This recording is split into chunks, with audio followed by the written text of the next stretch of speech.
we'll see another problem on the Smith chart. So the problem goes like this. The characteristic impedance of the line R naught is 50 ohms and SWR is 2. When the line is loaded, when the line is loaded, when the line, when the load is shorted, the minima shifts 0.15 lambda towards the load. Determine load impedance from the Smith chart. So this problem we need to solve. So let's understand this problem. What has been given here? So the problem is in this fashion. So we have the transmission line in this fashion. Of course, there will be a generator and the generator resistance. And let's say this is the transmission line of some length, and this is our load end. At the load end, first what happened is we were having the load, and the load of, let's say, ZL. The load of ZL was there, which is not given to us. We don't know. We need to find this. But to find this, the hint is we are having the characteristic impedance of 50 and SWR is 2. When the line is loaded, so when the line is loaded, certainly we'll be having the standing waves in our transmission line like this. The standing waves will be resulted. So let's draw them here. So the standing waves will be resulted. So let's say at this load end place. So it may be in this fashion. So we are having the maxima, minima like this. So the standing waves are resulted. So even we can draw it in this fashion. Okay. Here the thing says that the distance between, like when the transmission line is shorted, means the same transmission line is connected to a short circuit. When the line is shorted, so we represent it like this. When the line is shorted, the minima shifts 0.15 lambda towards the load. Okay. So voltage minima, which whatever it was there. So now voltage minima is there at this place. So this is our voltage minima place. So this voltage minima is going to shift by means of 0.15 lambda towards the load. So if this is there over a distance of 0.5 from the load, now it will be there at the load, just like that. So when the load is replaced with a short circuit, the voltage minima is shifting by 0.15 lambda towards the load. So towards the load means this minima is shifting to this point. So we can have the voltage minima at this point. So whichever it was there over some distance, it got shifted itself by means of 0.15 lambda towards the load. Okay, when this is the situation, we need to go for finding the values. Okay, let me represent it here. So it is at this load place. Let's say from some distance from this load, the voltage minima is there. So this is our voltage minima. Then when the line is loaded, when the line is shorted, this voltage minima got shifted. When the line is shorted, it got shifted by means of 0.15 lambda. So this voltage minima will happen at this place. Let's say at this place it will happen, and this distance is what? 0.15 lambda. So there is a shift of 0.15 lambda towards the load when the impedance is being replaced with a short circuit. Now when this is the thing, we need to find the load impedance by using the Smith chart. Then what is the process for that? We take up the Smith chart, we know what all are there, the parameters. We know that this is our open circuit impedance, This is our short circuit impedance. It's our short circuit impedance. So let's represent them. And even we are being given with the SWR. So SWR is equal to 2 mins. So take up the compass, and from this what we said is SWR is 2 mins. From the center you have to go up to 2. So take 2 as the radius from 1 to 2. Hold your reference at 1 and pick up the radius point as 2. So if you can measure, so the same SWR circle can be found like even by from the SWR scale. If you are going ahead, so if you from the SWR scale you can take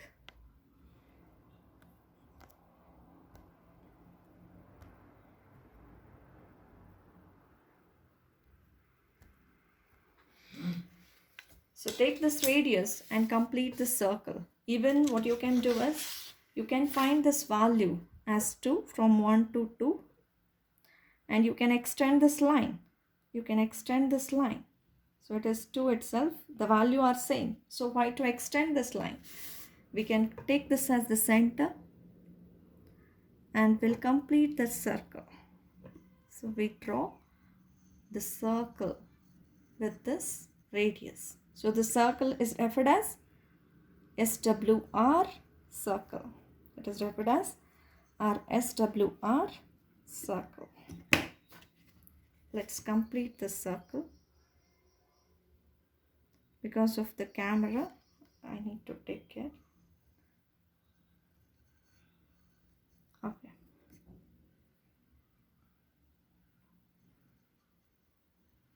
Now this is the circle that you can see.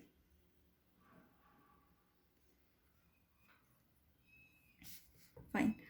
Once we complete this circle of this radius 2, so this is what? It is our VSWR circle. So it is our VSWR circle. VSWR circle. So VSWR is equal to 2. Now as you can see, this represents the value of 1 by VSWR. I means 1 by rho. So it is 0.5. So it is nothing but 1 divided by 0.5 is nothing but 2, that you can see. If you extend, it will cut at 2. And this represents 2. Okay, it represents the VSWR value itself. Okay. So this is our maximum point and this is our minimum point. Short circuit point and open circuit point. And here we are not being given with the value of ZL. So we have to find the value of ZL. But to find this value, we are being given with the thing that the SWR is 2, means on this circle itself, your load impedance is going to lie. But at what point? We don't know. So for that, the hint is given. So what the things say? When the line is shorted, instead of a load, your voltage minima is shifting towards the load by means of 0.15 lambda.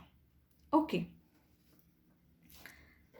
So by means of 0.15 lambda, it is shifting towards the load. That is the hint. So the same can be read as, or let me write this, let me write it in this way. When transmission line is short circuited, let me write SC for that. Short circuited, V minimum moves 0.15 lambda towards load. Okay, it moves towards load. Okay, the same I can say as when line is loaded. When line is loaded, what happens? when line is loaded, or when it is connected with, when or load is ZL, what will happen? The reverse action has to happen.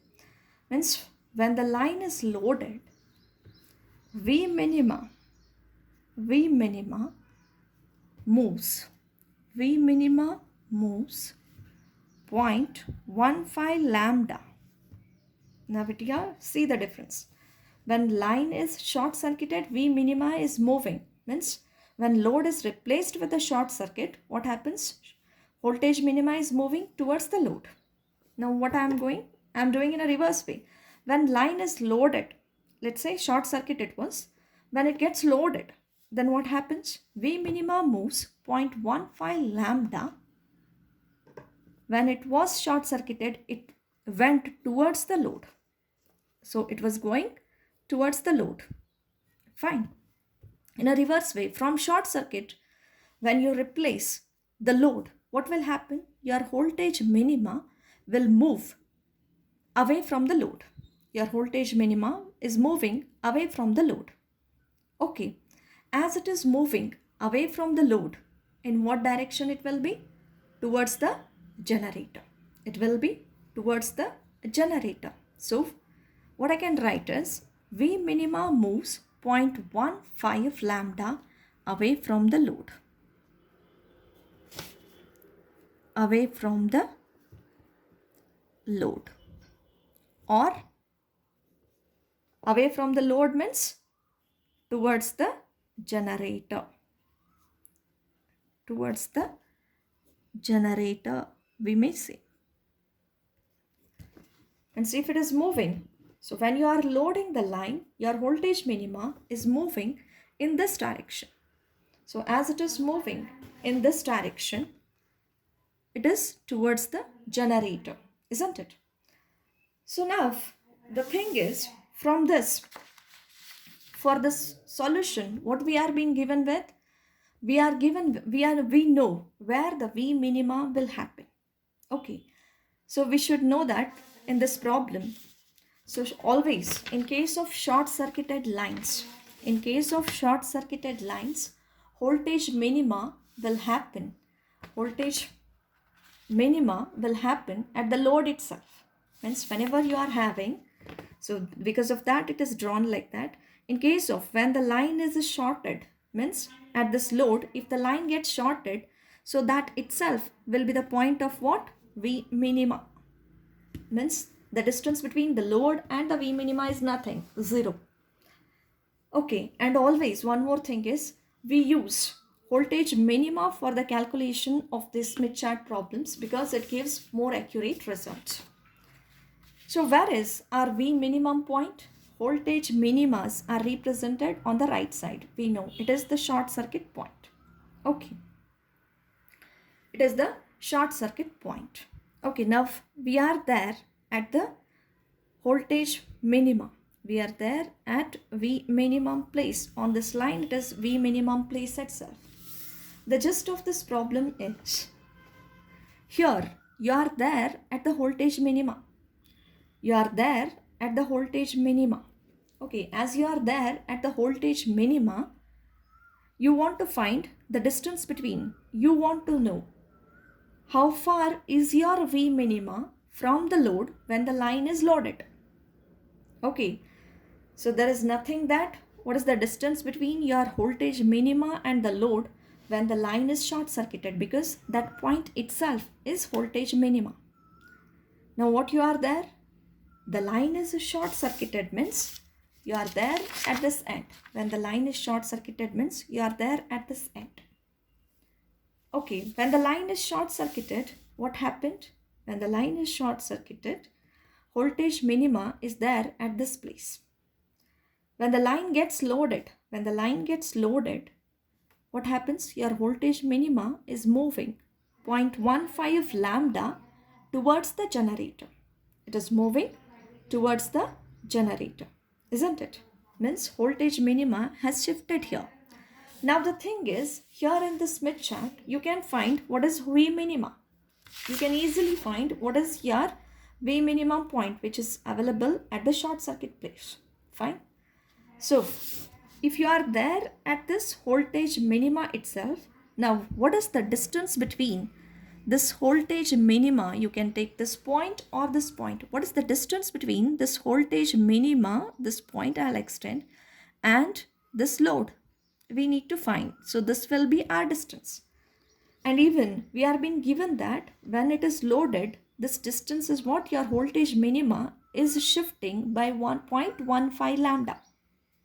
Okay, so even we know what is the distance. So this distance is nothing but 0.15 lambda. So what you have to do is, now you are there right now at the voltage minimum place.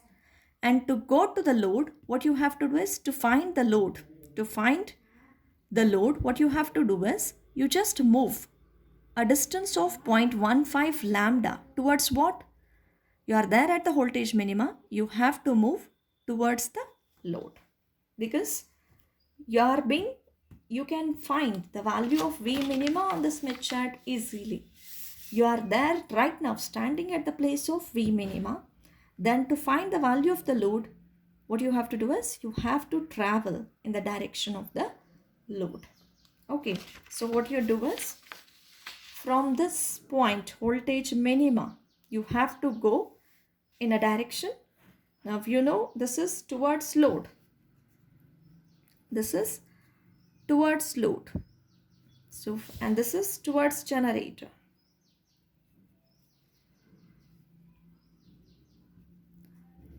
I hope you are understanding why we are moving towards the load.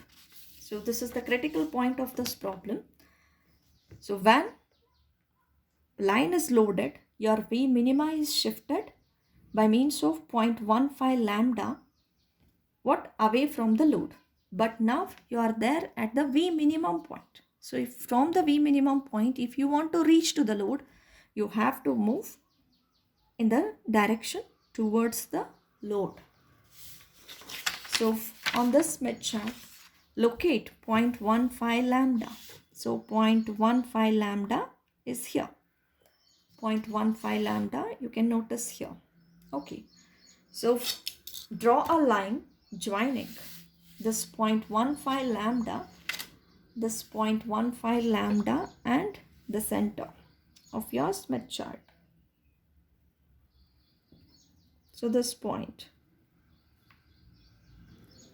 So when you complete this, so 0.15 lambda, when you complete this line is going to cut your circle. So whatever is this circle, so this circle, whichever the VSWR circle you have drawn, it is going to cut at this point. And at this point, so it is your unit circle. It is your unit circle. Means if you are finding at what point, so you are moving from the short circuit point, a distance of 0.15 lambda. A distance of 0.15 lambda. When you move in the direction towards the load, a distance of 0.15 lambda, you are finding the load impedance. And this load impedance you have to find by looking at the real circle and the imaginary circles. And as it is on the downside, it will be having the capacitive impedance. So it is, this point is ZL is equal to 1 minus, you can see this one will be, now it is almost in the middle. So it is 1 minus 0.J65. Now you can see this circle round. So 1 minus J0.65. So this is the value of our load impedance. So in this way, we are finding the load impedance. Let's copy it on this page. So the value of ZL from the Smith chart, the value of ZL from the Smith chart is equal to 1 minus the J0.65. Now it is the normalized value. Now if we want the real value, the exact value is So with the normalized, the exact value of ZL is equal to whatever you have obtained, the ZL normalized, let me write. So from the Smith chart, you'll get the normalized value into that R0, whatever it is given. So when you multiply this, you are going to get the value as this one. So it is 50. So when this gets multiplied with 50, you are getting 1 into 50, 50 minus J. 0.65 into 50 will be 32.5. So this is our load impedance. So, and this is the way to solve this problem. I hope the confusions are cleared. You are getting the things.